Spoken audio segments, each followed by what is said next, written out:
You Jesus. खुदावन तेरा धन्यवाद करते परमेश्वर, थैंक यू जीसस। हाँ खुदावन, इस समय परमेश्वर जब तेरी समीपता में आते हैं खुदावन, तो हम चाहते परमेश्वर कि तू हमें तैयार कर खुदावन। तेरा धन्यवाद करते परमेश्वर इस समय के लिए खुदावन जो तूने ठहराया है खुदावन, और परमेश्वर तूने हमें नाम लेकर बुलाया है खुदावन। तूने हमारे लिए समय बनाया है खुदावन कि हम तेरी हुजूरी में आकर परमेश्वर एक साथ मिलकर तेरे नाम की महिमा करने पाए परमेश्वर, एक मन में एक आत्मा में होकर खुदावन तेरे नाम की बढ़ाई करने पाए खुदावन। तेरे वचन में जैसा लिखा है परमेश्वर, मन की तैयारी से भेंट ग्रहण होती है खुदावन। तो आज की सुबह तुझसे केवल यही कहना मांगते हैं परमेश्वर कि तू हमें तैयारी का मन दे खुदावन। तू हमें तैयार कर परमेश्वर, ताकि खुदावन अपने दुख, अपनी चिंता, अपने बोझ खुदावन, अपनी सब बातों को छोड़कर खुदावन हम केवल खुदावन तेरी हुजूरी को महसूस करने पाए खुदावन, तेरी समीपता के आनंद को खुदावन, उस खुशी को परमेश्वर, उस फ्रेग्रेंस को खुदावन अपने जीवन में महसूस करने पाए, उसे ग्रहण करने पाए खुदावन। परमेश्वर तुझसे यही कहना मांगते हैं खुदावन, तू हमें तैयार कर परमेश्वर, ताकि खुदावन परमेश्वर आज की इच्छा खुदावन, आज की रोटी खुदावन, आज की मर्जी खुदावन हम जान सके परमेश्वर। खुदावन तेरी बरकत को, तेरी आशीष को अपनी जिंदगी में ग्रहण कर सके परमेश्वर। जितने लोग हमारे साथ उपस्थित है खुदावन, जितने लोग हमारे साथ जुड़े रहे खुदावन, एक एक को तेरे हाथ में सौंपते पवित्र आत्मा, तो सब पर अपना कब्जा लेना खुदावन, अपनी आत्मा से, अपनी रूह से हर एक को भरना खुदावन। इस समय को परमेश्वर सब चीजों को तेरे हाथों में सौंपते और चाहते पवित्र आत्मा तो सब बातों में हमारी अगुवाई करना। इस प्रार्थना को मांगते हैं यीशु के नाम से, आमीन आमीन। Thank you Jesus. मैं तो कुछ बोल ही नहीं। हालेलुया। हम परमेश्वर का धन्यवाद करते हैं अपने सभी उन लोगों के लिए जो परमेश्वर की आराधना मिल करके हमारे साथ कर रहे हैं। आइए मिलकर के परमेश्वर की आराधना में अपने आप को लेकर के जाए और उसके नाम की महिमा करें। और एक गीत अगर आपको आता हो तो हमारे साथ जरूर से गाइएगा, आराधना करिएगा अपने परिवार में एक साथ बैठ करके। सबसे अच्छा समय है जो हम परमेश्वर की हजूरी में व्यतीत करते हैं। आज इस पवित्र वार में सबका स्वागत करते हैं और सबके साथ खुश होकर के आराधना करते हैं और अपने अंदर बहुत गर्व महसूस करते हैं इस बात के कारण कि हम परमेश्वर के समीप हैं। आइए मिलकर के परमेश्वर की आराधना करें, उसकी हुजूरी से, उसके आनंद से अपने दिल को, अपनी जिंदगी को भर ले और एक साथ मिलकर के आराधना करके गीत गाएं। मसीह की महिमा में एक नया गीत गाऊंगा, मैं मसीह की महिमा में एक नया गीत गाऊंगा, अपने जुबान से उसको सराहूंगा, अपने जुबान से उसको सराहूंगा, मैं मसीह की महिमा एक नया गीत गाऊंगा, मैं मसीह की महिमा एक नया गीत गाऊंगा।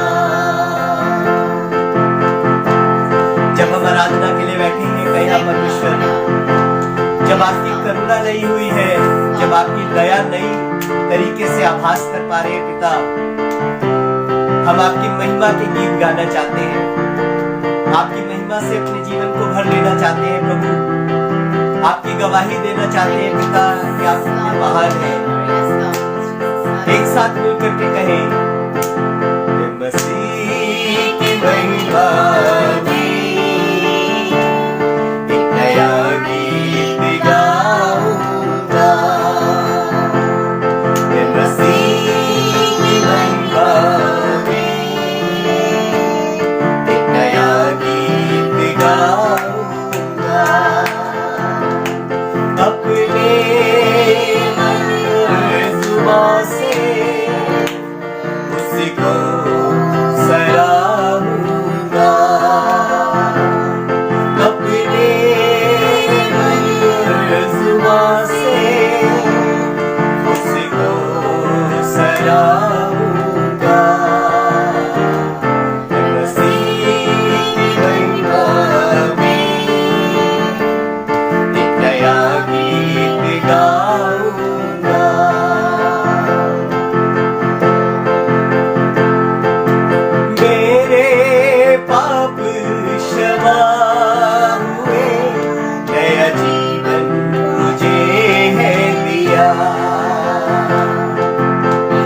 मालूम है, यही बात हमें उत्साहित करती है, यही बात हमें आनंदित करती है, क्योंकि यीशु मसीह हमारे लिए जगत में आया और पिता को भी ये भाया कि हमारे गुनाहों का बोझ उसी पर लाद दे।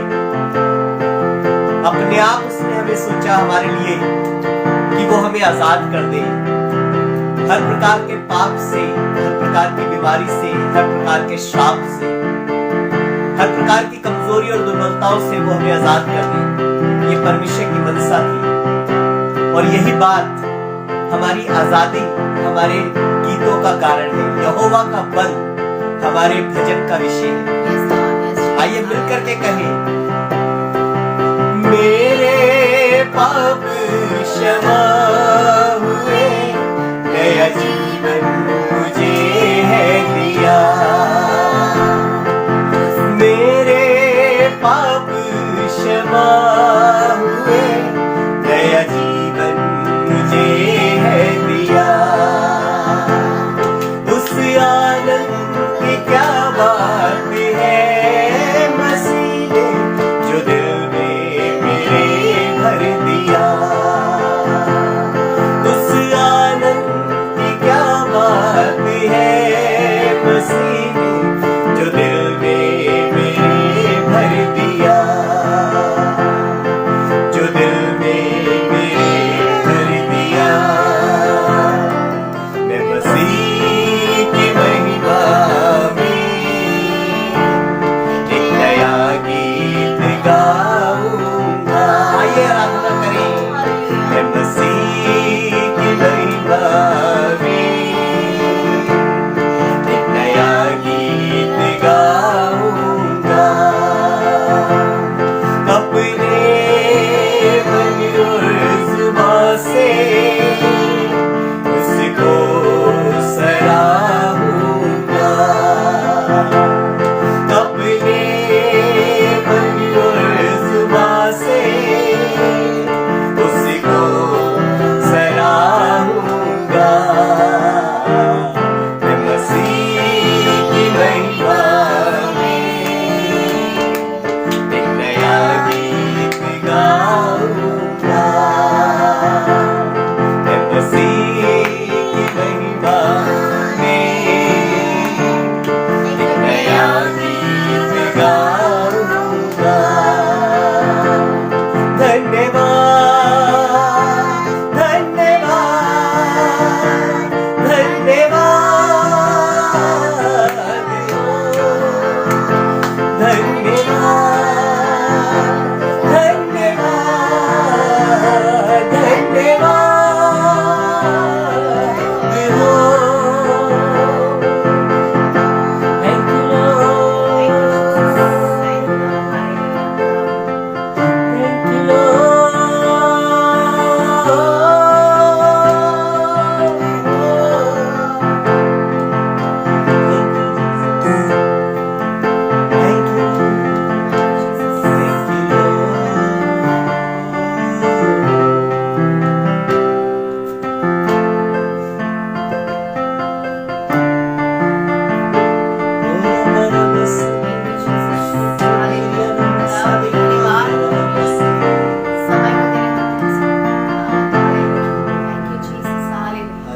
Thank you Jesus. प्यारे खुदावंद यीशु मसीह, हम आपका दिल से धन्यवाद करते हैं कि आप हमारे अनुग्रह से भरे परमेश्वर हैं। मैं विश्वास करता हूं प्रभु कि हमने एक बार फिर से अपने उस बल को हासिल करा है जो आप में प्राप्त होता है, और यही ताकत, यही खुशी, यही आनंद हमें आपके अनुग्रह के सिंहासन के सामने लेकर के आ जाता है। प्रभु, आपका वचन बताता है कि हियाब बांध करके उस अनुग्रह के सिंहासन को छू लो। प्रभु, हम अनुग्रह के साथ हिम्मत बांध करके आपके अनुग्रह के सिंहासन के सामने आए हैं, ताकि वो अनुग्रह प्राप्त कर सके जो आपके द्वारा है। पिता, हम दुआ करते हैं, दया करें, छुए हर एक उस इंसान को जो आज हमारे साथ मिलकर के आराधना कर रहा है, हर एक उस इंसान को जो पूरी दुनिया के अंदर आज आराधना कर रहा है। प्रभु, चाहते हैं दया करें, सबको छुए और आशीषित करें। आप अपनी उपस्थिति से लोगों के घरों को भर दीजिए प्रभु। आप अपने वचन की सामर्थ्य से लोगों को चंगाई दीजिए प्रभु, खुशी दीजिए, बरकत दीजिए, उद्धार दीजिए परमेश्वर, कल्याण हो जाने पाए पिता। मैं दुआ करता हूँ जितने लोग आज आपके नाम को सराह रहे हैं, इज्जत दे रहे हैं पिता, ऊंचे पर उठा रहे हैं प्रभु, मैं दुआ करता हूँ उनकी जिंदगियां आपकी महिमा से भर जाने पाए प्रभु।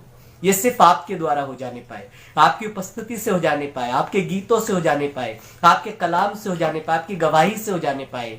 आज का आनंद पिता आपके नाम को बहुत महिमा देने पाए और आप खुशी से अपने लोगों पर दया कर सके पिता, खुशी से प्रभु हम आपसे प्रार्थना करते हैं। लोगों का धन्यवाद आपको बखूर की नाई पसंद आने पाए पिता।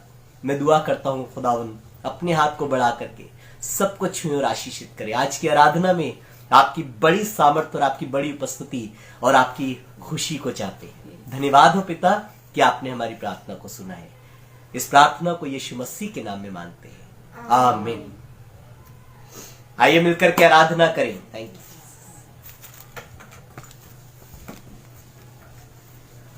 Thank you Jesus, hallelujah. खुदावंद का धन्यवाद करते हैं आज के समय के लिए जो परमेश्वर ने हमारे लिए ठहराया है। बाइबल बताती है मैं हर समय यहोवा का धन्यवाद करूंगा और उसकी स्तुति निरंतर मेरे मुख से होती रहेगी। सच में अगर हम लोग अपने जीवनों में देखें तो हम इस बात को मानते भी हैं और हम इस बात को क्लेम कर सकते हैं कि यीशु मसीह के आने से परमेश्वर के हमारी जिंदगी को अपने हाथों में ले लेने थे। हमारी जिंदगी क्या है, बदल गई। हमारी जिंदगी क्या है, पूरी रीति से बदल गई और हमने परमेश्वर के उस स्वाद को, उस आशीष को ग्रहण किया। ये आइए गीत में आगे चलेंगे। यीशु नाम मिला।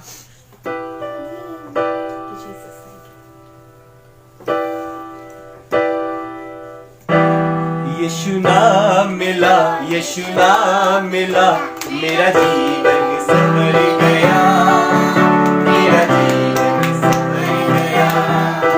यीशु नाम मिला, यीशु नाम मिला, मेरा जीवन संवर गया, मेरा जीवन संवर गया।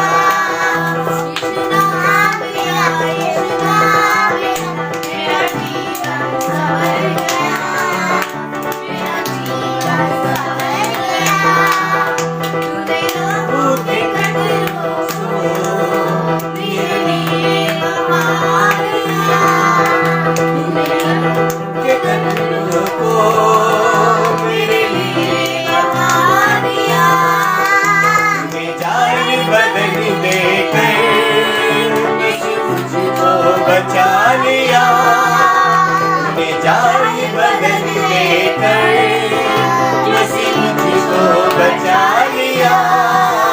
तेरे लहू से, तेरे लहू से जीवन बदल गया, मेरा जीवन बदल गया। यीशु नाम मिला, यीशु नाम मिला, मेरा जीवन बदल गया, मेरा जीवन बदल गया। जो लेता है वो जिंदगी पाता है, तेरा नाम जो लेता है वो जिंदगी पाता है। तेरी राहों पे चल के,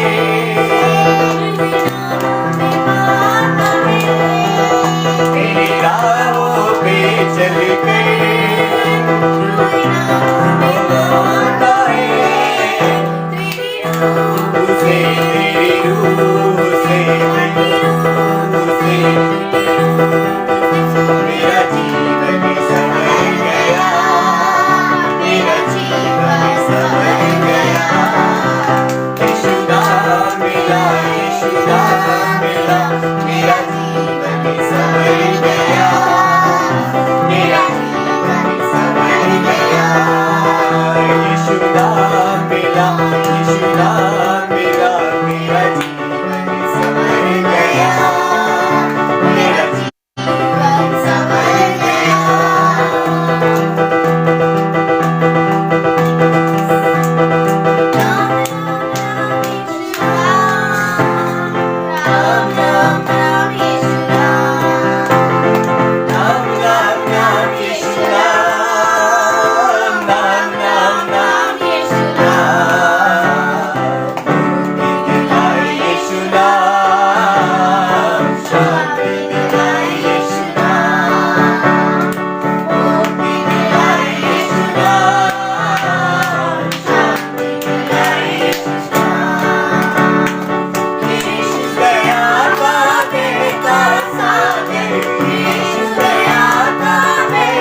यीशु दया का बहता सागर, यीशु दया का बहता सागर, यीशु है दाता महान,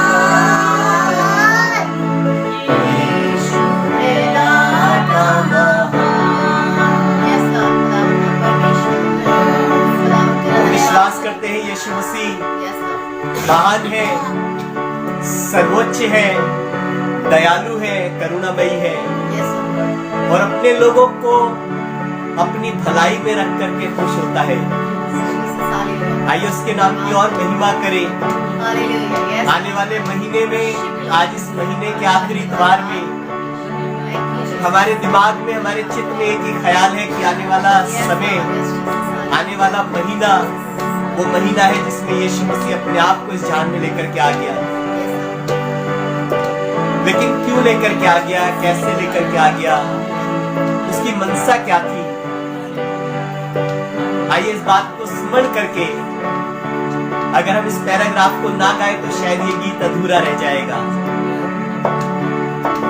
चरनी में तूने जन्म लिया यीशु, चरनी में तूने जन्म लिया यीशु, सूली पे हुआ कुर्बान, सूली पे हुआ बलिदान। Yes, Lord. चरनी में तूने जन्म लिया यीशु, चरनी में तूने जन्म लिया यीशु, मेरा चुकाया दाम, यीशु हुआ बलिदान। वो मेरे लिए आया। इस महीने का आखिरी इतवार इस बात को स्मरण दिला रहा है कि आने वाला महीना हमें इस बात के कारण आनंदित करेगा कि यीशु मसीह मेरे कारण चरनी में आया, मेरे कारण वो सूली पर मारा गया ताकि मुझे मुक्त कर सके।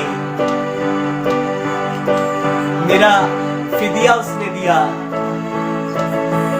वो सच में महान है, वो सच में करुणामयी है, वो सच में हमारी भलाई करने में खुश होने वाला परमेश्वर है। वो नहीं चाहता कि एक भी जन नाश हो, वरन इस फिराक में रहता है कि ना जाने कब किस तरह उतरेगा। उसका हाथ ऐसा छोटा नहीं जो हमारा उद्धार न कर सके, और उसका कान ऐसा बहरा नहीं कि हमारी दुआओं को ना सुन सके।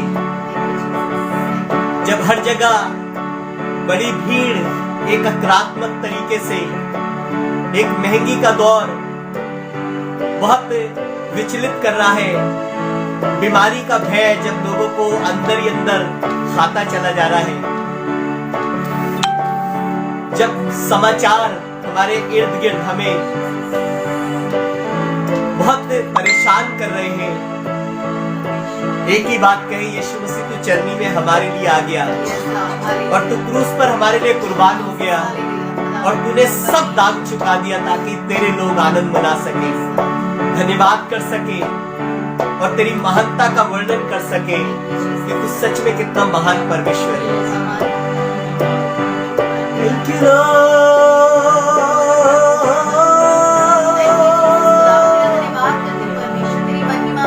तू ही महान है, तू ही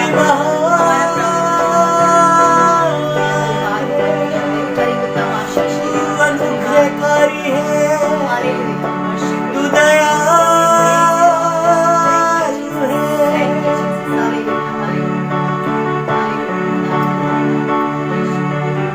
Thank you, Jesus. Thank you.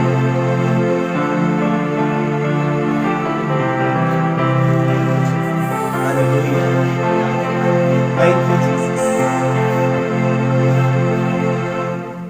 योग्य केवल तू, योग्य केवल तू, योग्य केवल तू ही प्रभु मेरे मसीह यीशु। योग्य केवल तू है, योग्य केवल तू, योग्य केवल तू, योग्य केवल तू है, योग्य केवल तू ही प्रभु मेरे मसीह यीशु।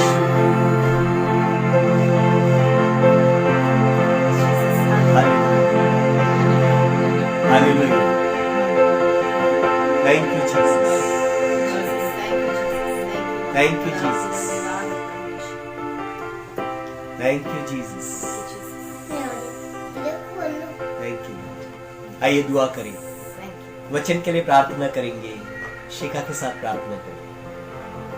Thank you Jesus, thank you Lord. खुदावन एक बार फिर से परमेश्वर तेरी हुजूरी में आते हैं खुदावन, और तेरे नाम का धन्यवाद करते खुदावन, धन्यवाद करते परमेश्वर के पूरे हफ्ते खुदावन तूने हमें संभाला परमेश्वर। इस पूरे हफ्ते खुदावन तू हर बात में खुदावन हर समय हमारे साथ बना रहा खुदावन, और हर एक चीज में खुदावन तूने अपने फजल को हम पर बनाए रखा खुदावन। हमारी परेशानी में, हमारी गरीबी में, हमारी बीमारी में खुदावन, हमारे सुख में, हमारे दुख में खुदावन, सब बातों में परमेश्वर तू हमारे साथ खड़ा रहता है खुदावन। हम तेरे नाम का बहुत धन्यवाद करते परमेश्वर, और खुदावन तुझसे इस बात को कहना मांगते खुदावन कि सच में परमेश्वर तू योग्य है खुदावन, और तू हमारा भरोसा है खुदावन, तू हमारी चट्टान है खुदावन, तू परमेश्वर हमारा छुड़ाने वाला है खुदावन। और परमेश्वर खुदावन जैसे तेरे वचन में लिखा है खुदावन कि परमेश्वर खुदावन जिस व्यक्ति ने परमेश्वर चट्टान पर अपने घर को बनाया खुदावन, बहुत सी आंधी खुदावन, बहुत सा तूफान खुदावन, बहुत सी परेशानियां खुदावन उसके घर को डगमगाने ना पाए खुदावन। इसी रीति से परमेश्वर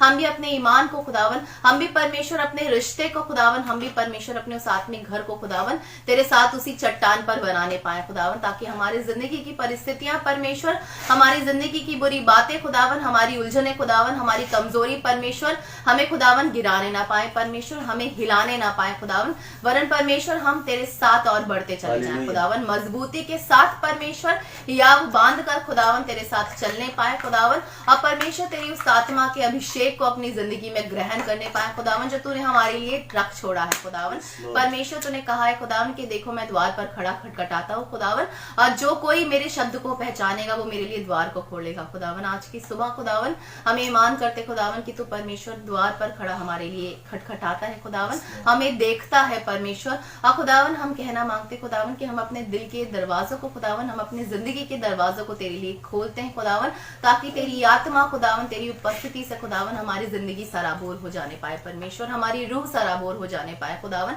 तेरा बहुत धन्यवाद करते खुदावन, क्योंकि परमेश्वर तू हमसे प्रेम करता है खुदावन, तू परमेश्वर हमें छुड़ा लेता है खुदावन, तू हमें चंगाई दे देता है खुदावन, तू हमें बचाता है परमेश्वर।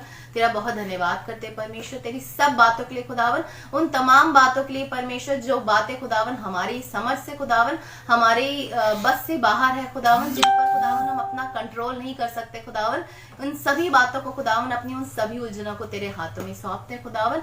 अब परमेश्वर सिर्फ और सिर्फ तेरी ओर अपने ध्यान को लगाना चाहते खुदावन, सिर्फ और सिर्फ खुदावन तेरी हुजूरी को महसूस करना चाहते खुदावन, ताकि तेरी आत्मा हम पर छाया करने पाए खुदावन, और हम परिवर्तित होकर खुदावन तेरे समान तेरे स्वरूप में बनने पाए परमेश्वर।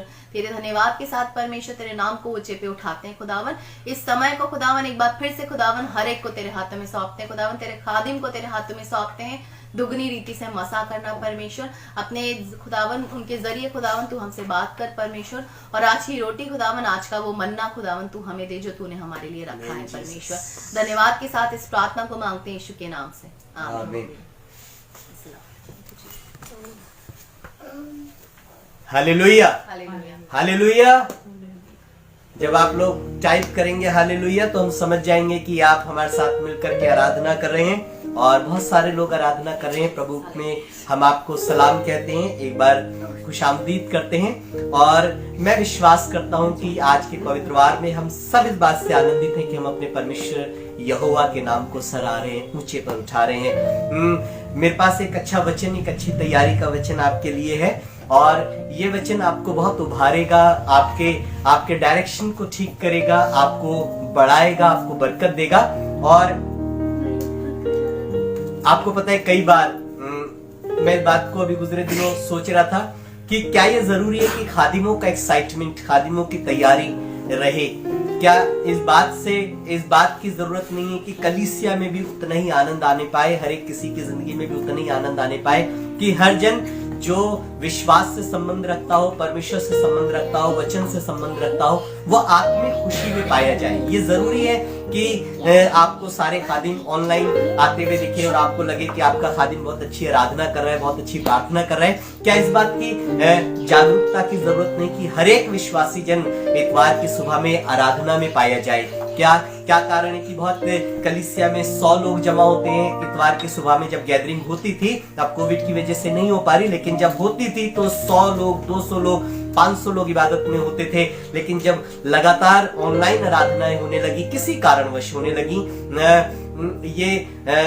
ये जरूरी नहीं था कि ऑनलाइन आराधनाएं हो, लेकिन किसी भी कारणवश, किसी भी तरीके के कारण, गवर्नमेंट नॉर्म्स के हिसाब से ऑनलाइन आराधनाएं हो रही हैं, तो कलीसिया में कुछ ही लोग आराधना के समय में आराधना करने लगे। उनका वो आत्मिक आनंद जो इतवार की सुबह का होता था, पवित्रवार की सुबह का होता था, कहीं ना कहीं कम होता चला गया, कहीं ना कहीं कम होता चला गया। क्या ये उस बात का हिस्सा नहीं दिखाता जब बाइबल बताती है कि अंत के दिनों में बहुतों का प्रेम ठंडा हो जाएगा? आप ऐसा यकीन करते हैं कि आप अंत के दिनों में उस समय उस कैटेगरी में आ रहे हैं जिसका प्रेम ठंडा हो रहा है, या उस कैटेगरी में आ रहे हैं जिसका प्रेम अंत के दिनों में इब्रानियों के मुताबिक जो बातें जो उस दिन को आते हुए देख रहे हैं, अंत की आप देखेंगे तो पौलुस प्रेरित ने बहुत जगह उभारा, खुदा के खादिमों ने, डिसाइपल्स ने उभारा कि अंत के दिनों में अधिक आराधना करने की जरूरत थी, अधिक प्रार्थना करने की जरूरत थी, अधिक गैदरिंग करने की जरूरत थी। चाहे आराधना ऑनलाइन हो, चाहे आराधना गैदरिंग के साथ हो, लेकिन ये हमारा आनंद बढ़ता चला जाना चाहिए ताकि परमेश्वर महिमा से भर जाए, परमेश्वर की महिमा सब जगह दिखाई देने पाए। ये जरूरी नहीं कि आपको कितना ज्ञान है, आप कितने अभिषिक्त हैं, आपने यीशु मसीह को जाना है, ये आपके लिए एक अहम हिस्सा, अहम बात होनी चाहिए, और यही बात आपके आनंद का विषय होनी चाहिए। एक दिन एक बुजुर्ग आदमी जिसने आत्मा में बहुत सारा ज्ञान हासिल करा था, लेकिन वो तब भी बेचैन था, तब भी उसके पास खुशी नहीं थी, और इसका नाम शमौन था, और ये खुदा के घर की डेवड़ी पर किसी इंतजार में रहा करता था। बाइबल में लिखा है एक दिन इसने यीशु मसीह को जान लिया। वचन का ज्ञान हो जाना, आत्मा की आपके पास बहुतायत होना, और आप कितने अच्छे संसार में हैं, ये बात जरूरी नहीं, लेकिन आपको पता है इसके लिए खुशी का कारण क्या बना? एक दिन इसने यीशु मसीह को देखा अपने माँ बापों की गोद में, तो ये झट से गया और ले जाकर के उस बच्चे को ऊंचे पर उठाया, और इस व्यक्ति का नाम शमौन था, और इसने ऊंचे पर उठा करके कहा कि मेरी आंखों ने आज परमेश्वर की नजात को देख लिया है। इसने जिंदगी में, पर ये बुजुर्ग इंसान था, इसने पूरी जिंदगी क्या क्या हासिल करा था, इसमें उसकी चर्चा नहीं करी, लेकिन जिस दिन इसने यीशु मसीह को जाना, इसने यीशु मसीह को ऊंचे पर उठाया और लेकिन हम विश्वास करते हैं, इस बात से कोई फर्क नहीं पड़ता कि आप क्रिसमस कैसे सेलिब्रेट करेंगे, लेकिन इस बात से जरूर फर्क पड़ता है कि आपका यीशु मसीह आपके लिए कितनी खुशी का भागीदार है। आप जब ऑनलाइन आराधना करते हैं और कलीसिया में 6, 7, 10 लोग लाइव दिख रहे होते हैं, बाकी लोग प्रेज द लॉर्ड करके साइड में हट जाते हैं और पादी साहब को बता देते हैं कि हम भी थे आपकी आराधना में, तो ये काफी बरकत का कारण नहीं बनता, लेकिन अच्छी खुशी का कारण ये बनता है कि आप आराधना के समय में आराधना कर रहे हो, कलीसिया आराधना के दिन, आराधना के समय में आराधना कर रही हो। आराधना का दिन और आराधना के समय में बहुत जगह कंफ्यूजन है। कुछ लोग शाम को आराधना कहते हैं तो कहते हैं बिब्लिकल है कि नहीं है। कुछ लोग शनिवार को बैठते हैं तो कहते हैं बिब्लिकल है कि नहीं है। कुछ लोग इतवार को कहते हैं कि जरूरी है कि इतवार को ही आराधना करें। तो बाइबल में ऐसा लिखा है आराधना के विषय में कि उसके चेले सप्ताह के पहले दिन जाकर के आराधना के समय में आराधना करते थे। सप्ताह का पहला दिन यानी आज का ये पवित्रवार और समय जो आप लोग एक साथ मिलकर के आराधना का ठहराए कि हम परमेश्वर के नाम को सराहेंगे, वही समय परमेश्वर का है। आप परमेश्वर सब बातों में आप ध्यान रखिएगा। हमारा परमेश्वर गुजरे दिनों कोई प्रचार कर रहा था और एक सेवक, और वो बहुत जोर शोर से प्रचार करके बता रहा था कि हमारा परमेश्वर सर्वव्यापी है। सर्वव्यापी नहीं है हमारा परमेश्वर। हमारा परमेश्वर सब चीजों में व्याप्त नहीं है। ध्यान रखिएगा, सर्वव्यापी का मतलब होता है व्याप्त होना। परमेश्वर पेड़ में, दीवारों में और जल में, वायु में, हवाओं में, फिजाओं में नहीं रहता। लेकिन ये सब चीजें हमारे परमेश्वर में व्याप्त है। ध्यान रखिएगा, परमेश्वर शिरोमणि है, परमेश्वर सर्वोच्च है, परमेश्वर अगम्य रीति से रहता है और इसलिए सब चीजें परमेश्वर में है, परमेश्वर सब चीजों में नहीं है। ध्यान रखिएगा, और इसलिए आपको ये पता होना चाहिए जो सृष्टि उसमें पाई जाती है वो सृष्टि में नहीं पाया जाता। पूरी सृष्टि, पूरी कायनात उसके हुक्म से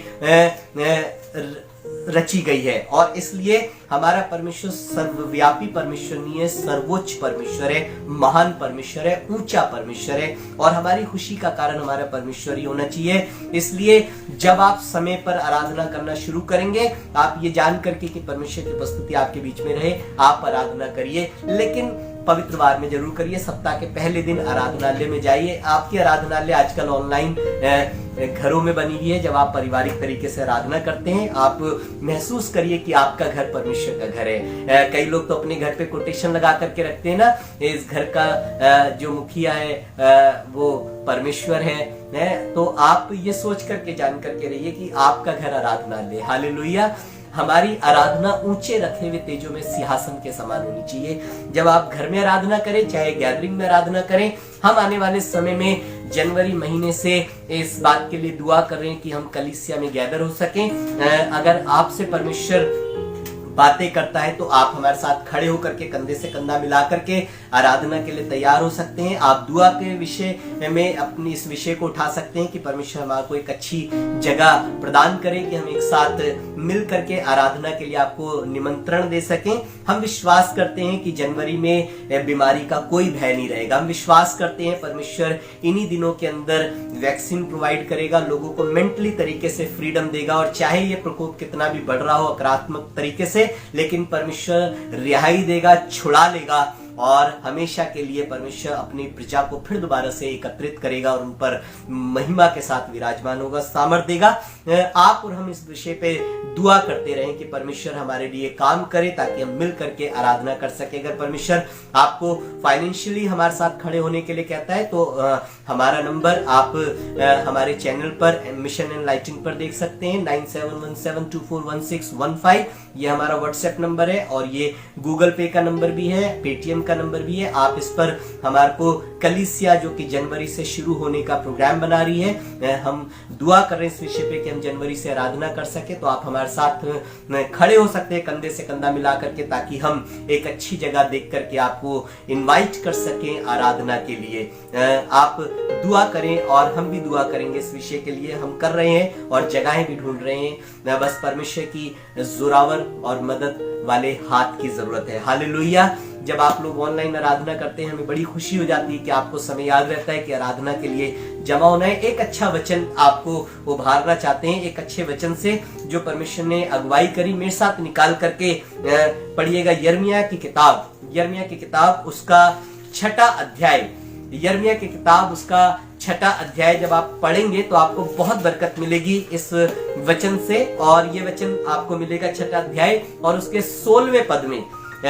आप भी अपने घरों पे बाइबल लेकर के बैठिएगा और 6वां अध्याय और उसका 16वां पद। यहोवा यो भी कहता है, यहोवा परमेश्वर यूं भी कहता है, ऐसा भी कहता है, सड़कों पर खड़े होकर देखो। अरे वाह, सड़कों पर खड़े होकर के बस का वेट करो। आजकल बहुत सारी भीड़ बसों का वेट कर रही होती है और फिर पता लगता है इतनी सारी भीड़ इकट्ठी होने के बाद भी 20 ही लोग चढ़ पाएंगे। बड़ा मुश्किल हो जाता है सड़कों पर वेट करना। मेरी तो बहुत आदत थी, मैं वेट नहीं करता था और मैं वहां से पैदल आगे बढ़ के दूसरे स्टैंड पे सोचता था कि चला जाऊं, बस पकड़ूंगा। फिर देखता था वहां पे भी वेट नहीं होता था तो फिर पैदल आगे चला जाता था दूसरे बस स्टैंड पे बस पकड़ने के लिए। लेकिन वेट, इंतजार करना बड़ा मुश्किल सा लगता था। और खुदा बाप एक अपने वचन में कुछ ऐसा कहने लगा। मुझे आज इतने सालों के बाद पता लगा है कि सड़कों पर खड़ा होना भी बहुत हल्की बात नहीं है। खुदा बाप ये कह रहा है कि सड़कों पर खड़े हो जाओ, हाँ, और देखो और पूछो। है, पहले देखने को कह रहा है, फिर कह रहा है पूछो कि प्राचीन काल का अच्छा कि मार्ग, पुराने समय का अच्छा मार्ग कौन सा था, जिसमें खुदा ने मूसा को ले लिया, जिसमें खुदा ने नूह को ले लिया, जिसमें खुदा ने अब्राहम को ले लिया, जिसमें खुदा ने याकूब और इसहाक को अपना बना लिया। पूछो जाकर के कि पुराने जमाने में ऐसा क्या हुआ था कि कौन सा जाकर के पूछो कि प्राचीन काल का अच्छा रास्ता कौन सा था जिसमें खुदा खुद उतर आता था अपने लोगों के बीच में और लोगों से बातें कर लिया करता था। और जब दुनिया तबाही के रास्ते पर थी, जब बर्बादी के रास्ते पे थी, तब भी उसे कौन सा ऐसा रास्ता था जो नूह ने अख्तियार करा कि रास्ते में उसे खुदा मिल गया और खुदा ने कहा एक जहाज बना ले गुपेर की लकड़ी का और 300 हाथ लंबा और 50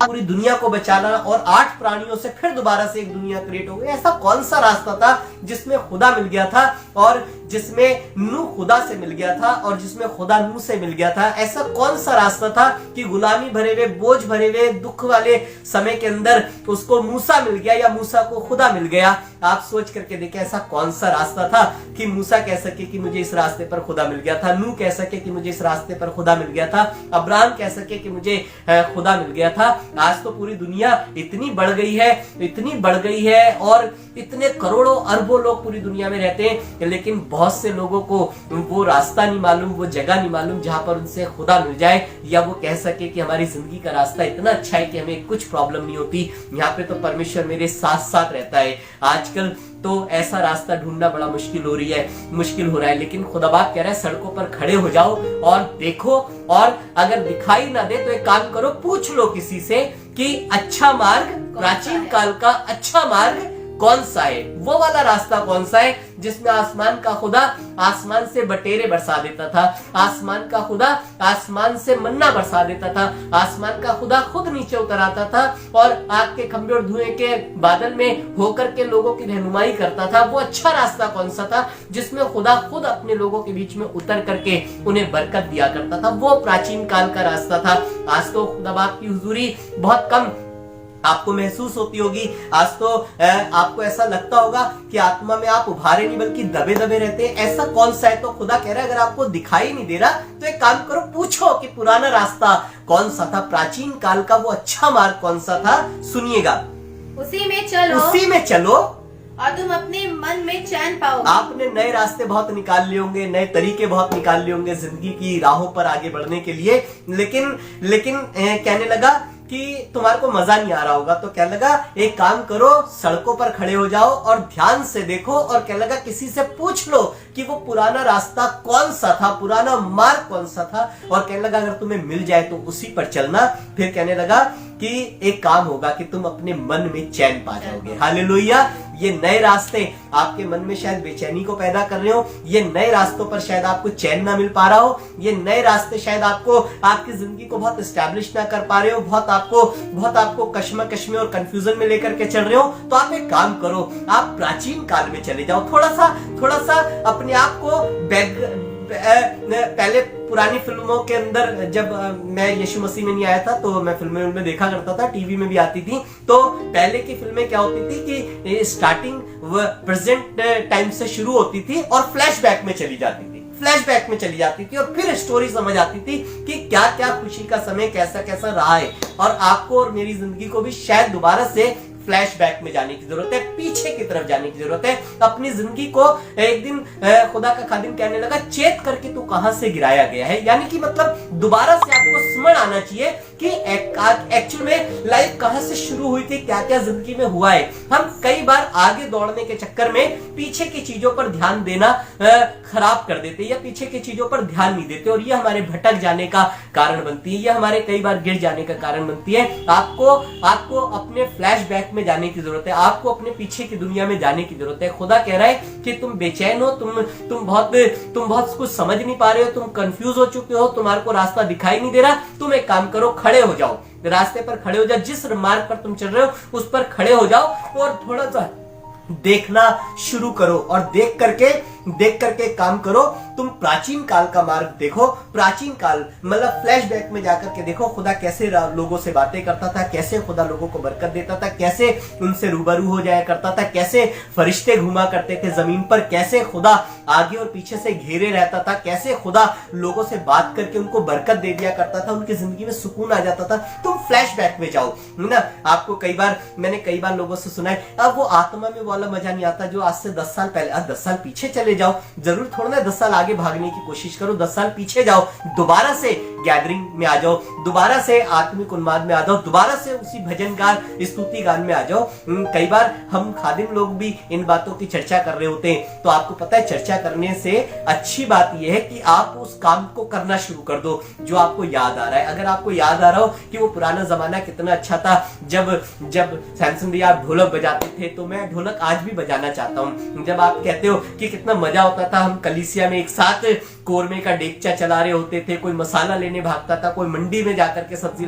हम दोबारा से कहते हैं आपको कि आप ये छोड़ो, कोविड को छोड़ो, दुनिया में क्या हो रहा है, कितनी महंगाई बढ़ती जा रही है, पॉलिटिकल इश्यूज कितने खड़े होते चले जा रहे हैं, इन सब बातों को छोड़ करके आप थोड़ा सा फ्लैशबैक में जाइए और उसी फ्लैशबैक में जाकर के उसी पर चलना शुरू कर दीजिए। यानी मतलब वैसे ही गैदरिंग इकट्ठी करिए, वैसे ही उन्माद से भर जाइए, वैसे ही आपके पास जो है उसी में, उसी उदारता में जीवन जी करके अपने घरों को मंदिर बना लीजिए, अपनी जिंदगी को खुदा की जिंदगी बना लीजिए, अपने घर में खुदा की हुजूरी को, आत्मिक उन्माद को भर लीजिए। आप अपना सब कुछ वैसे ही उन्मादित करिए जैसे आपने यीशु मसीह को ग्रहण करते समय, बपतिस्मा लेते समय करा था। आप जिसने पहले लोग बपतिस्मा लेते थे, एक बड़ी जीवनार बपतिस्मे के बाद कर दिया करते थे, खाने पे इनवाइट कर लिया करते थे, खाना बनाया करते थे। क्यों? क्योंकि उन्होंने यीशु मसीह को जान लिया है। जब मेरी जिंदगी यीशु मसीह के पास आई तो मैंने अपने बहुत सारे ऑर्केस्ट्रा वाले साथियों को इकट्ठा करके कहा कि अब मैं यीशु मसीह की सेवकाई करूंगा। बहुत से लोगों को बुरा लगा, बहुत से लोगों ने मुझे सलाह दी, लेकिन इस बात से क्या फर्क पड़ रहा है? मेरे पास एक खुशी आ गई थी, मेरे पास यीशु मसीह आ गया था, मेरे पास परमेश्वर आ गया था, और यही बात मेरे बड़े आनंद का विषय बनी रही। और मेरे को वो वाली जिंदगी बड़ी अच्छी लगती थी, बहुत खूबसूरत लगती थी, जब बहुत उन्मादित रहते थे, पैसा भी खर्च होता था, मेहनत भी खर्च होती थी, नौकरी की भी चिंता नहीं होती थी, घर की भी, बच्चों की चिंता नहीं होती थी, और लेकिन उस जुनून में रहा करते थे। वो प्राचीन काल का रास्ता बहुत अच्छा था, हालेलुया। उसमें दिलों में सुकून था, उसमें दिमाग में कोई टेंशन नहीं रहा करती थी, और हम सब कुछ सोचते थे कि परमेश्वर ही महान है, परमेश्वर ही संभाल लेगा। पूरा विश्वास रहता था हमारे पास, पूरा दर्शन रहता था परमेश्वर क्या करने वाला है। हमारी आत्मा बिल्कुल एकदम खुले दिल से हम परमेश्वर के लिए जिंदगी जिया करते थे। आपको पता है, दोबारा से फ्लैशबैक में जाने की जरूरत है, दोबारा से उसी प्राचीन काल के मार्ग पर जाने की जरूरत है।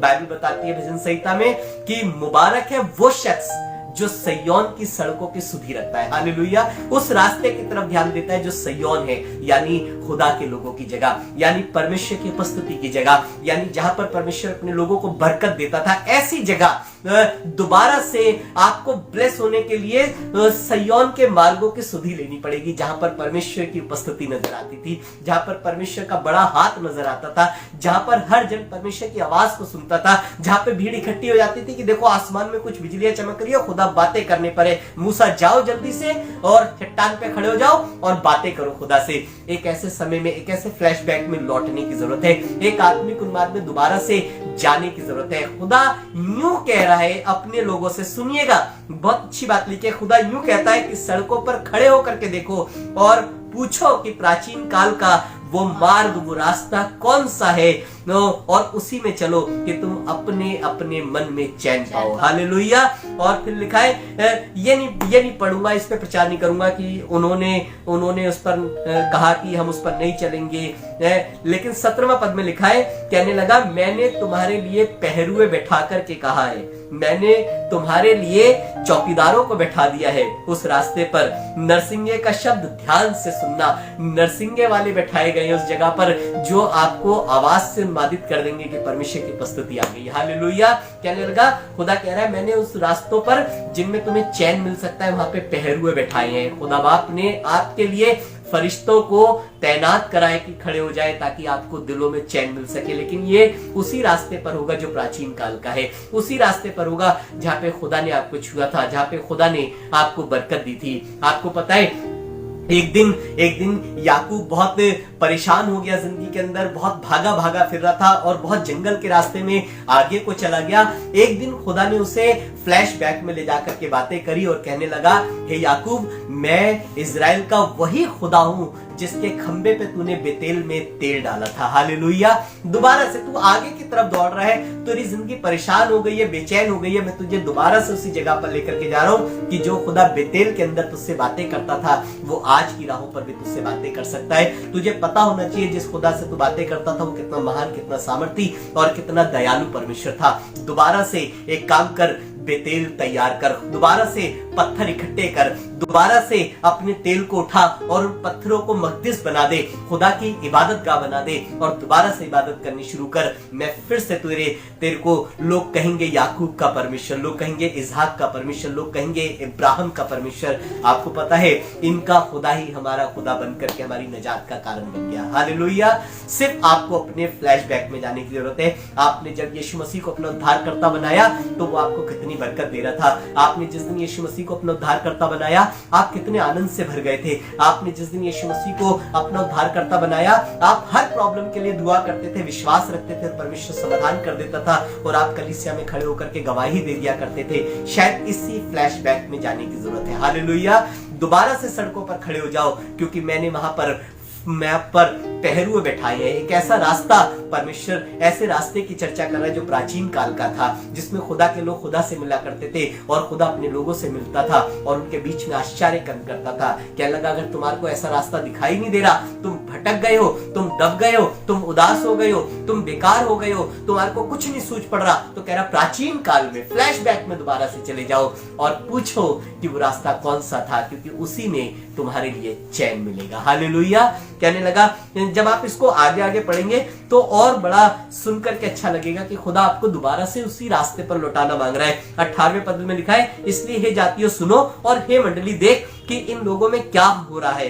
हे पृथ्वी देख कि मैं इस जाति पर वह विपत्ति ले आऊंगा जो उनकी कल्पनाओं का फल होगी, क्योंकि उन्होंने मेरे वचनों पर ध्यान नहीं लगाया और मेरी शिक्षा उन्होंने निकम्मी जाना है। मेरे लिए लोबान शबा से और सुगंधित नरकट जो दूर देश से आता था, इसका क्या प्रयोजन है?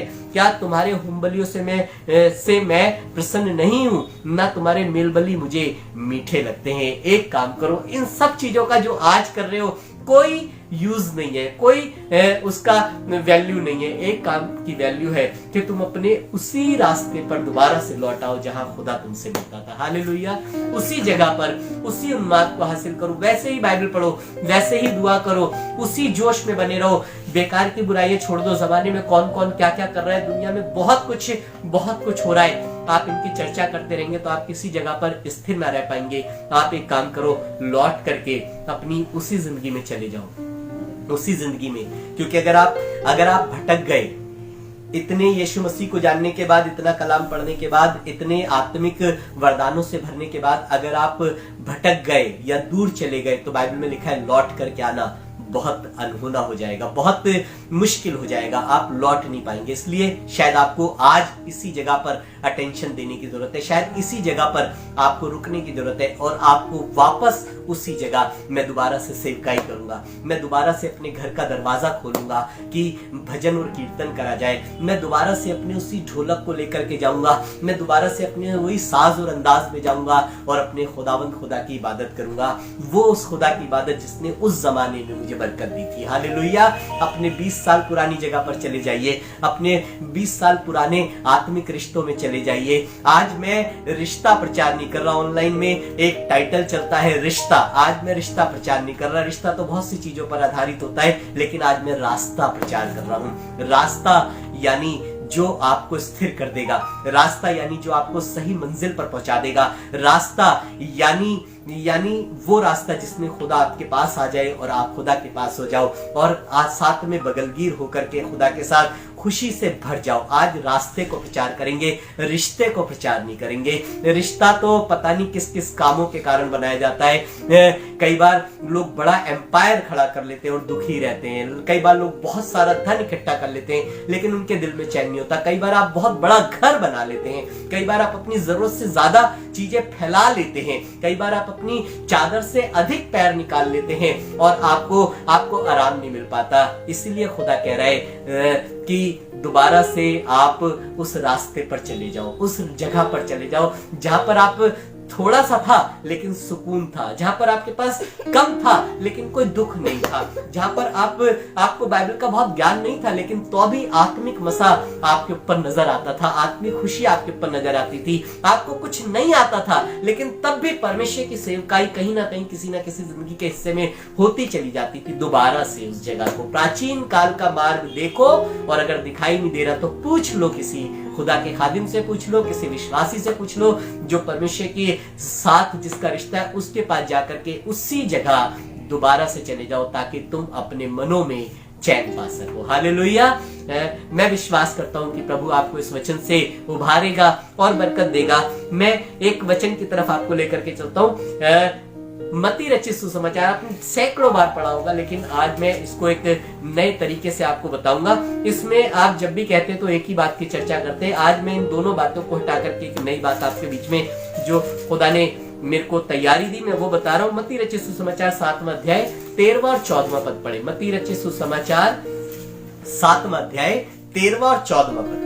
सकेत फाटक से प्रवेश करो। कह रहा सकेत मुश्किलों के रास्ते से, मुश्किलों के दरवाजे से अंदर जाओ, क्योंकि चौड़ा है वह फाटक जिसमें थोड़ी सी दिक्कत हुए। कहने लगा मुश्किलों के दरवाजे से, मुश्किलों के फाटकों से अंदर जाओ, भीतर जाओ, क्योंकि चौड़ा है वह फाटक, वो फाटक, और सरल है वह मार्ग, और सरल है। बहुत इजीएस्ट वे आपकी लाइफ में आपको कई बार आपके पास आ जाएंगे, है ना, कि भैया ऐसा कर लो, इस तरीके से चलोगे तो जिंदगी सब कुछ सेटल हो जाएगी, है ना।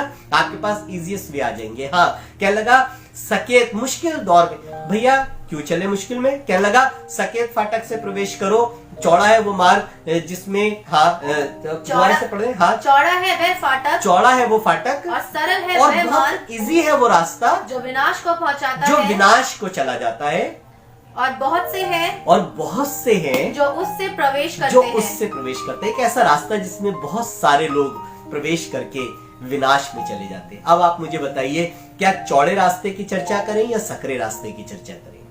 ना तो मैं आपको ये कहना मांग रहा हूं कि आप बाइबल में अटेंशन दें कि सकेत मार्ग कौन सा है, मुश्किलों वाले रास्ते पे चलो, जिंदगी आराम से आ जाएगी। ना तो आप ज्यादा मुश्किलों वाले रास्ते पे चले, और ना ज्यादा जैसे दुनिया चौड़े रास्तों पे जाके कह रही है ये रास्ता जिंदगी के लिए सबसे सही है, इस पर चलो तो जिंदगी सेटल हो जाएगी। ना मैं आपको चौड़े में कह रहा जाओ, ना मैं आपको सकरे में कह रहा, लेकिन मैं आज आपको कहना मांग रहा हूं, ठहर जाओ, खड़े हो जाओ और देखो और पूछो खुदा से कि वो रास्ता कौन सा है जिसमें चैन पाया जाता है। हालेलुया। ना तो चौड़े की तरफ ध्यान दो, न सकेत की तरफ ध्यान दो। आप अपने दोबारा से फ्लैशबैक में यानी प्राचीन काल में चले जाओ, दोबारा से उसी पास्ट टेंस की तरफ जाओ, दोबारा से उसी तरफ कमरा बंद करो, फास्टिंग करो जैसे पहले करते थे। अब क्योंकि आत्मिक उन्माद नहीं है, अब क्योंकि आपने बहुत सारे तिकड़म बाजी देख लिए, कलीसियाओं में देख लिए, प्रॉपर्टीज में देख लिए, धन के इधर उधर हो जाने के कारण देख लिए, आत्मिक जिंदगियों में देख लिए, अब आपको सब चीजों का मजा जो है वो किरकिरा सा हो गया है। नहीं, आप ना तो चौड़े की तरफ जाओ, ना सकेत की तरफ जाओ। आप एक काम करो, दोबारा से उसी डेडिकेशन में चले जाओ। आप दोबारा से अपने मन को पुराने तरीके से तैयार कर लीजिए, प्राचीन काल में चली जाइए दोबारा से, और अच्छा मार्ग जो आपको मिला था, जिससे बहुत तेरे भटक गए हैं, उसी मार्ग पर दोबारा से चलना शुरू करो ताकि चैन मिल जाए। हालेलुया। प्राचीन काल के रास्ते की तरफ ध्यान करो, वो रिश्ता हटा दो, सिर्फ रास्ता देखो, वो चौड़ा और सकरे की प्रॉब्लम हटा दो, सिर्फ आराम देखो, खुदा का सुकून देखो, खुदा का चैन देखो। एक ऐसा डायरेक्शन प्राप्त करो खुदा की रूह में जो आपके दिल को सुकून से भर दे। हालेलुया। दाऊद कहने लगा, तू मुझे जीवन का रास्ता दिखाएगा क्योंकि तेरे निकट आनंद की भरपूरी है। खुदा से पूछो कि वो रास्ता कौन सा है जिसके निकट आनंद की भरपूरी आ जाए, आपके चेहरे पे नूर आ जाए, आपकी आंखों में उजाला छा जाए, आपके दिमाग में एक दर्शन आ जाए, आप रूह में आनंदित हो सके कि खुदा आपसे आपको संभालेगा, बरकत देगा। क्योंकि इसी ईमान में तो हमने जीना शुरू करा था, तभी तो हम विश्वासी काउंट हुए थे, तभी तो पेंटिकॉस्टल चर्चेस बने थे, तभी तो एक नई सदी की कलीसिया उभर करके आई थी जिसमें बहुत से लोगों ने नजात को हासिल करा था। तो दोबारा से उसी जगह पर जाओ। अब क्या कारण है कि पेंटिकॉस्टल चर्चेस भी बहुत रीति रिवाज वाले कलीसियाओं की तरह हो गए हैं, बहुत से विश्वासी भी बहुत ठंडी ठंडी बातें करने लगे हैं। क्या हो गया है? दोबारा से खड़े हो जाओ, स्टैंड करो, रुक जाओ और थोड़ा पूछना शुरू करो, वो प्राचीन काल का वो रास्ता कौन सा है जिसमें सिर्फ जुनून पाया जाता था, जिसमें सिर्फ आप मसरूर रहा करते थे, जिसमें खुदा बाप और आप और खुदा, इसके बीच में कोई दरमिया कुछ नहीं था। अब तो खाई आ गई है, अब तो चिंताएं आ गई हैं, अब तो क्लेश और दरिद्रताएं और प्रॉब्लम्स आ गई हैं। दोबारा से रुक जाओ, ठहर जाओ।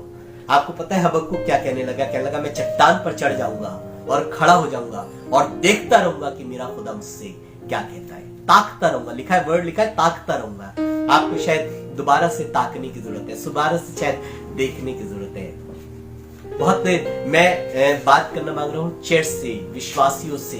क्या कारण है कि जब आराधना बिल्डिंग्स में होती थी तो बहुत लोग जमा होते थे। क्या कारण है कि जब कलीसियाओं में खाना होता था तो कलीसिया दुगनी हो जाती थी उस दिन।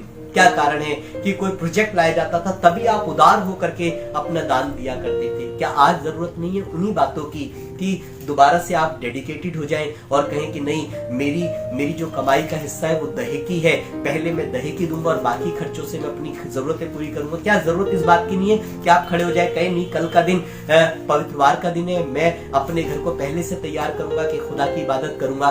क्या आज जरूरत इस बात की नहीं कि दोबारा से आप कहें कि आओ मिलकर के वैसी वाली इबादत करते हैं, भैया एक दिन खाना बनाएंगे, खाना खाएंगे। क्या उसी बात की, प्राचीन काल के उसी रास्ते की जरूरत मुझे और आपको नहीं जो हमारे दिलों में चैन, आनंद और खुशी भर दे? आपको और मुझे उसी रास्ते की जरूरत है, उसी बपतिस्मे को लेने की जरूरत है, उसी खतने को कर लेने की जरूरत है, उसी जगह उसी तरीके से डेडिकेट होने की जरूरत है। छोड़िए चौड़ा मार्ग, छोड़िए सकरा मार्ग, जबरदस्ती की प्रॉब्लम उठाए जा रहे हैं कि शायद खुदा को खुश कर दे। सकरा और चौड़ा मार्ग छोड़ दीजिए, वो रास्ते का चुनाव करिए जिसमें खुदा आपसे मिल जाए और आप खुदा से मिल जाए और आपकी खुशी बढ़ती चली जाए। हालेलुया। आराम हो, चैन हो, खुशी हो, बरकत हो, पवित्र आत्मा के दान और वरदान हो, चंगाइयां हो जाने पाए, बल मिल जाने पाए, ताकत मिल जाए। आइए मिलकर के एक जगह चले, नीति वचन की किताब निकालें, 4वां अध्याय, नीति वचन की किताब उसका 4वां अध्याय और उसका 11वां और 12वां पद पढ़ेंगे। लेकिन इससे पहले 10वें पद से शुरुआत करेंगे। नीति वचन 4वां अध्याय 11वां और 12वां पद और 10वें पद से शुरुआत करेंगे।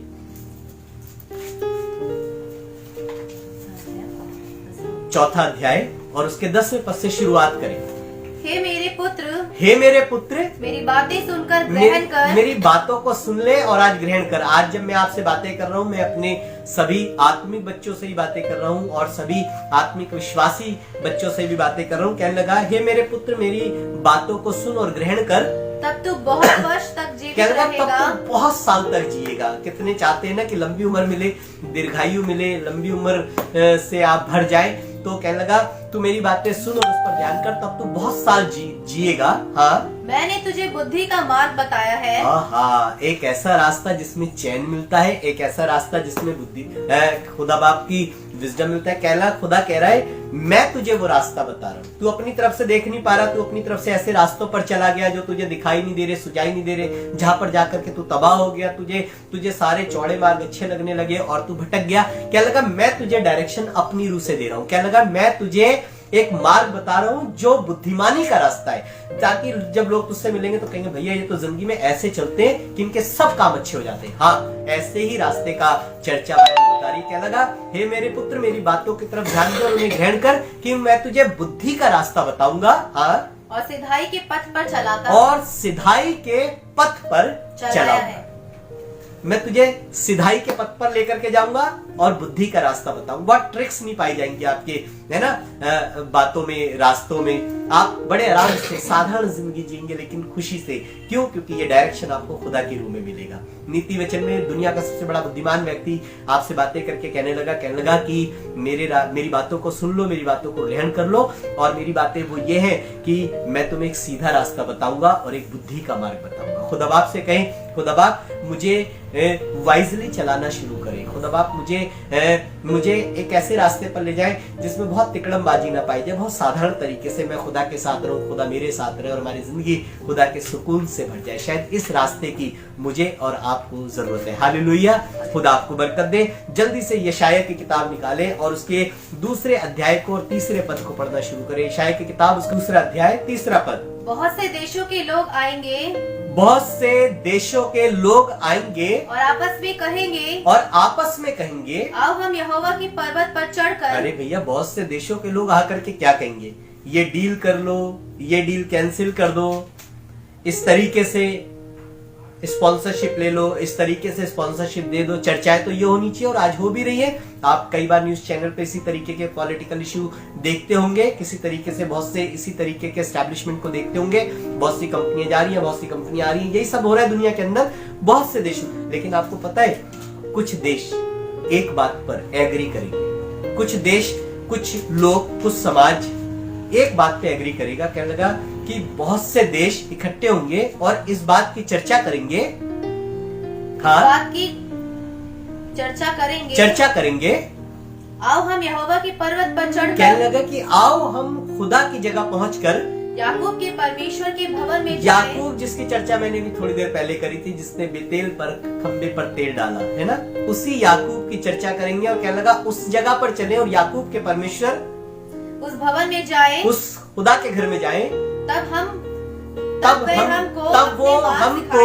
तब वो हमको अपने मार्ग सिखाएगा, अपने रास्ते बताएगा, अपने रास्ते तैयार करेगा। क्या करने की जरूरत है आपको? उसके रास्ते पर चलने के लिए, उसके रास्ते को जानने के लिए आपको कुछ भी जरूरत नहीं है। आपको शायद दोबारा से एक कलीसिया को जागरूक करने की जरूरत है, दोबारा से शायद आपको खुदा की जगह पर जाने की जरूरत है, दोबारा से शायद आपको याकूब के परमेश्वर अपने खुदा के खादिम के साथ खड़े होकर के एक जगह इकट्ठे होने की जरूरत है। क्यों? क्योंकि जब आप ऐसा कर लेंगे तो बाइबल में लिखा है वो खुदा आपको अपने रास्ते बताएगा। कई लोग दोबारा से रिश्ते मेंटेन करने की कोशिश कर रहे हैं। रिश्ते मेंटेन करेंगे तो चीजें शायद रास्ता ना निकल पाए। आप खुदा के पास इकट्ठे हो जाएं और खुदा के अंदर एक रिश्ता कायम करके कहें, खुदा बाप give me the right direction. आपको वो अपने पाथ पर चलाएगा, अपने पगों, आपके पगों को स्थिर कर लेगा और आपको एक ऐसे डेस्टिनी पर पहुंचाएगा जहां पर आपको बरकत मिल सके, सुकून मिल सके। आपको शायद याकूब के परमेश्वर के पास जाने की जरूरत है, शायद आपको सिय्योन में इकट्ठा होने की जरूरत है, शायद आपको उस जगह दोबारा से अपने आप को वापस करने की जरूरत है जहां पर आप एक कलीसिया बन जाएं, एक ऐसी जगह चले जाएं जहां पर आसमान का खुदा आपको रास्ता बताए, आसमान का खुदा आपकी रहनुमाई करे, आसमान का खुदा आपको लेकर के चले। बाइबल में लिखा है यहोवा मेरा चरवाहा है और मुझे कुछ घटी नहीं हो। पहले वो चलेगा, बाद में आप चलोगे। पहले वो आपको थामेगा, फिर आपको आगे लेकर के चलेगा। जहां पर खुदा आपको लेकर के चलता था वहां पर आपको कुछ घटी नहीं होती थी, वहां पे आपको कोई बेचैनी नहीं थी, वहां पे आपको बुरे सपने डराते नहीं थे, वहां पे दुष्ट आत्माओं का भय आपके दिल में नहीं था, वहां पे बीमारियों के प्रति आप चिंताजनक स्थिति में नहीं रहते थे। वहां पे आपको पता रहता था कि आप खुदा के साथ है, खुदा आपके साथ है, सब बातों का समाधान हो जाएगा। और ऐसे ही कहना मांग रहा हूँ, आप उन जगहों पर इकट्ठे हो जाइए। चर्च इस बात के लिए दुआ कर रहा है कि जनवरी में गैदरिंग हो सके, आप भी दुआ करें। और अगर आपसे खुदा खड़े होने के लिए कह रहा है, साथ में हमारी सेवकाई के साथ खड़े हो जाएं, ताकि हम जनवरी से फिर दोबारा से उसी जगह इकट्ठे होकर के ये कह सके, खुदा बाप हमें डायरेक्शन दीजिए, खुदा बाप हमें डायरेक्शन दीजिए। खुदा बाप आपको सही डायरेक्शन में लेकर के चलेगा और आपको बरकत देगा। आने वाले सालों में आप दुख की चर्चा नहीं करेंगे, क्योंकि आने वाली ग्लोरी इतनी बड़ी होगी कि ये दुख नजर भी नहीं आएगा, दिमाग में भी नहीं रहेगा, क्योंकि परमेश्वर आने वाले समय में राज करेगा अपने लोगों पर। हालेलुया। हम जगह पर इकट्ठे हो जाए जहां परमेश्वर हमें अपने मार्ग दिखाए। एक आखिरी याद के बाद, उस बात के बाद दुआ करेंगे मिलकर के। इब्रानियों की किताब उसका 12वां अध्याय 13वां पद पढ़े। इब्रानियों की किताब उसका 12वां अध्याय और उसका 13वां पद। जब आप इसको पढ़ेंगे और फिर जब आप दुआ करेंगे तो आपको बहुत बरकत मिलेगी। इस बात से सीख करके, जान करके हम एक बार फिर से धन्यवादित हैं उन लोगों के लिए जो हमारे साथ आज आराधना कर रहे हैं। आप ज्यादा से ज्यादा इस मैसेज को शेयर करिए, क्योंकि आने वाले समय में इन्हीं बातों की जरूरत है कि कलीसिया इन्हीं बातों को सीख करके दोबारा से अपनी उसी जिंदगी में आ सके, सब कुछ छोड़ करके, तज करके परमेश्वर के साथ जीवन गुजर कर सके, ताकि सब बातें आशीषित और महिमा से भर जाएं। और इन बातों को आप चाहे तो इस मैसेज को शेयर कर सकते हैं, अपने फ्रेंड्स के बीच में शेयर कर सकते हैं। आप वॉच सर्विस करें और कुल मिलाकर के ये कि आप परमेश्वर के द्वारा आशीषित होते चले जाएं और उन्मादित होते चले जाएं। हालेलुया। इब्रानियों की किताब उसका 12वां अध्याय 13वां पद पढ़े और फिर उसके बाद मिलकर के दुआ करेंगे। और अपने पाँव के लिए सीधे मार्ग बनाओ। अपने पैरों के लिए क्या करो? सीधे मार्ग बनाओ। इधर उधर भागा दौड़ी ना करें, इधर उधर मत ताल, है ना। कहने लगा अपने पैरों के लिए सीधे रास्ते बनाओ कि लंगड़ा भटक न जाए, कि लंगड़ा भटक न जाए, पर भला चंगा हो पर जाए, भला आदमी चंगा हो जाए। ऐसे रास्तों को शायद दोबारा से तैयार होने की जरूरत है। आपके पैर जो इधर उधर भाग रहे हैं, आपकी जिंदगी जो अलग अलग तरीके से रास्ते तैयार कर रही है, आप एक काम करो, सीधे रास्ते बनाओ, अपने पैरों के लिए सीधे रास्ते बनाओ, जिसमें लंगड़ा गिर न जाए और भला आदमी चंगा हो जाए। शायद एक बार फिर से दोबारा से जिंदगी की उन्हीं राहों को तैयार हो जाने की जरूरत है। एक बार फिर से उन जगहों पर जाने की जरूरत है जहां खुदा आपको बहुत बरकत दे, जहां पर खुशी, चंगाई, बरकत, बढ़ोतरी हमारी जिंदगी का हिस्सा हो जाए। ऐसे रास्तों को तैयार करें, ऐसे रास्तों के लिए दुआ करें, ऐसे रास्तों के लिए खुदा के हुजूर चले जाएं, ऐसे रास्तों को अपनी जिंदगी में निकालना शुरू करें, ताकि लंगड़ा भटक न जाए और भला चंगा हो जाने पाए। आइए मिलकर के दुआ करें।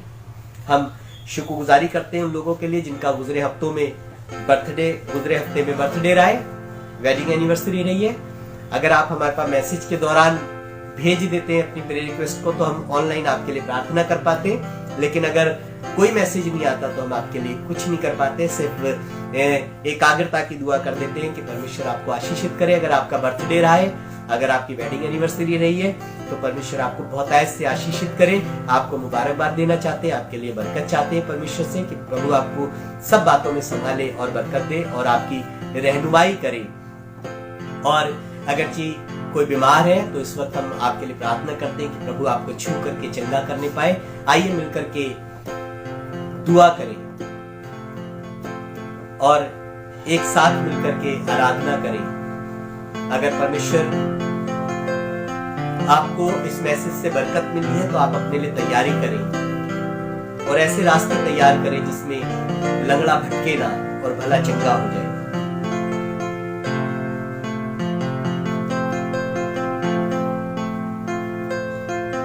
Thank you, Jesus.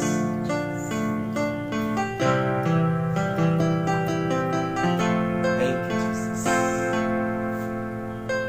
Thank you, Lord. प्यारे खुदावंद यीशु मसीह, हम इस समय प्रार्थना करते हैं प्रभु अपनी कलीसिया के लिए, उन लोगों के लिए जो लाइव हमारे साथ आराधना कर रहे हैं, और उन लोगों के लिए भी जो खुदावंद यीशु मसीह बाद में इस वीडियो क्लिप को देखेंगे।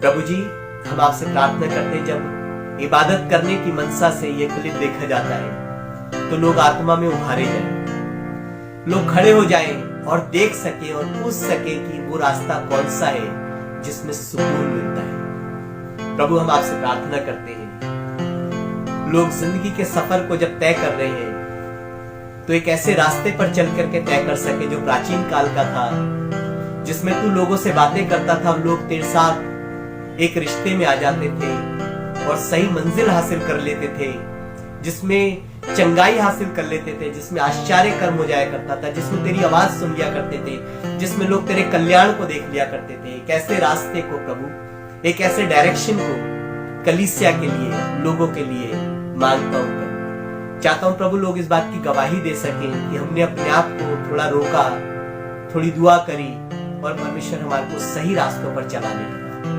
मैं दुआ करता हूँ प्रभु लोग सही रास्ते पर आ जाने पाए, प्राचीन काल के उसी रास्ते पर आ जाएं जिसमें तू उनसे मुलाकात करता था, तू उनसे बातें करता था। मैं दुआ करता हूँ कोई अकेला ना चले, कोई भटके ना, कोई रुक ना जाए, लेकिन सबके साथ तू और तू सब लोग तेरे साथ नजर आ सके। एक ऐसा जिनकी शादी की सालगिरह है प्रभु, चाहता हूं अपने हाथ को बढ़ा करके छू लीजिए और आशीषित करिए, ताकि ये साल उनके लिए आशीषों का साल बन जाए। मैं दुआ करता हूं प्रभु, अगर किसी घर में कोई समस्या है, कोई बीमारी है, धन की घटी है, जॉब की प्रॉब्लम्स है, शरीर में कमजोरी है, तो प्रभु अपने हाथ को बढ़ा करके सब चीजों पर अपना अधिकार ले लीजिए। लोग अपने घरों में कह सके कि इस घर का स्वामी परमेश्वर है, प्रधान याजक वही है। प्रभु चाहते हैं अपने हाथ को बढ़ा करके छुए लोगों को, संभाले प्रभु, बरकत दें। जितने लोगों को गुजरे दिनों में आपने कोविड की समस्या से आजाद करा है, जिनकी रिपोर्ट्स नेगेटिव हो गई है पिता, उनके लिए हम आपका धन्यवाद करते हैं।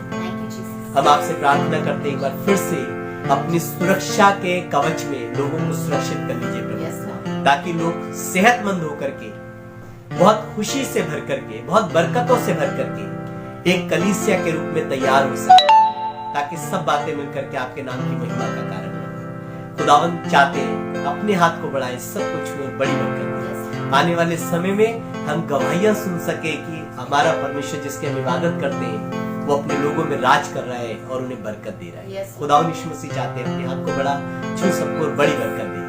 जब हम सोच रहे हैं जनवरी से इबादत करने के लिए एक अच्छी जगह के लिए, आपसे प्रार्थना करते हैं पिता, लोगों को खड़ा करिए, फाइनेंशियली खड़ा करिए, फिजिकली खड़ा करिए परमेश्वर साथ में, ताकि हम आने वाले समय में प्रभु एक अच्छी जगह लेकर के आराधना की शुरुआत कर सके। पिता मैं दुआ करता हूं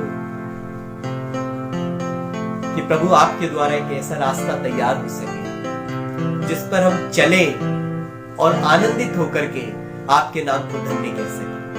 धन्यवाद करते पिता कि आपने हमारी दुआ को सुना है। धन्यवाद करते पिता, धन्यवाद के साथ इस प्रार्थना को आपके पुत्र अपने उद्धारकर्ता मसीह यीशु के नाम में करवाते हैं, बड़ी दया से सुने कबूल करें, आमीन।